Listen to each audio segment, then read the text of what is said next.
تبارك الذي نزل الفرقان على عبده ليكون للعالمين نذيرا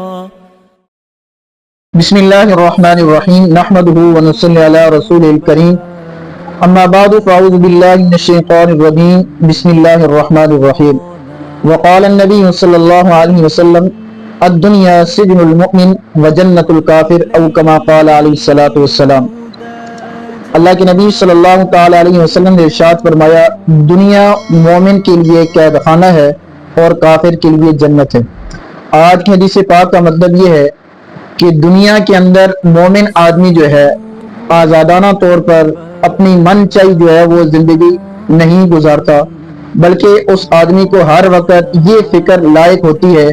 کہ جو بھی میں کام دنیا کے اندر کر رہا ہوں اس کام کے اندر اللہ تبارک و تعالیٰ کا حکم کیا ہے اور اللہ کے نبی صلی اللہ تعالی علیہ وسلم کا طریقہ کیا ہے۔ ہر کام کو کرنے سے پہلے وہ 100 بار سوچتا ہے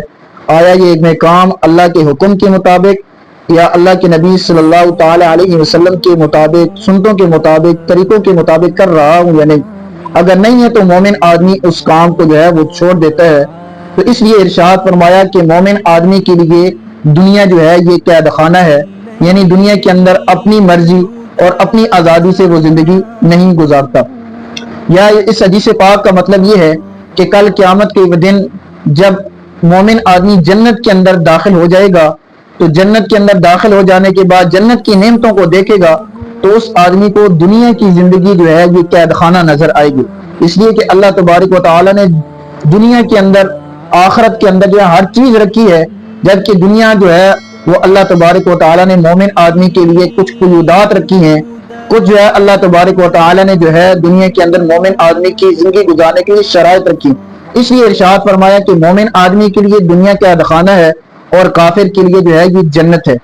جنت اس اعتبار سے ہے کہ کافر آدمی دنیا کے اندر اپنی من مانی زندگی گزارتا ہے، جو اس کے بس کے اندر آتا ہے، جو اس کے جی کے اندر آتا ہے، حیوانوں کی طرح وہ زندگی گزار ہے، جبکہ مومن آدمی ہر کام کرنے سے پہلے اللہ کے حکم کو، اللہ کے نبی صلی اللہ علیہ وسلم کے طریقے کو دیکھتا ہے۔ شیخ محدث دہلوی رحمۃ اللہ علیہ فرمایا کرتے ہیں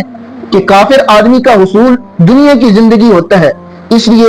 وہ اپنی خواہشات کو اپنے نفس کے مطابق وہ زندگی گزارتا ہے، جبکہ مومن آدمی کا حصول دنیا کی زندگی نہیں ہے، اس کا حصول آخرت کی زندگی ہے۔ وہ کہتے ہیں دنیا کے اندر جیسا کیسے بھی دنیا گزر جائے، روکی سوکھی کھا کر گزر جائے، لیکن میرے مد نظر جو ہے وہ آخرت ہے۔ اس لیے مومن آدمی ہر وقت چوکنا رہتا ہے۔ اللہ تبارک و تعالیٰ سے دعا ہے کہ اللہ تبارک و تعالیٰ ہمیں آپ صلی اللہ علیہ وسلم کے ان ارشادات کے اوپر عمل کی توفیق عطا فرمائے۔ اگر آپ حضرات کو ہماری یہ حدیث اور یہ میسج پسند آیا ہو، آپ ہمارے چینل کو سبسکرائب کریں، اس ویڈیو کو لائک اور شیئر کریں تاکہ آپ حضرات بھی جو ہے اس صدقہ جاریہ والے کام کے اندر شامل ہو سکے۔ اللہ تعالیٰ ہمیں عمل کی توفیق عطا فرمائے۔ وآخر دعوانا الحمدللہ۔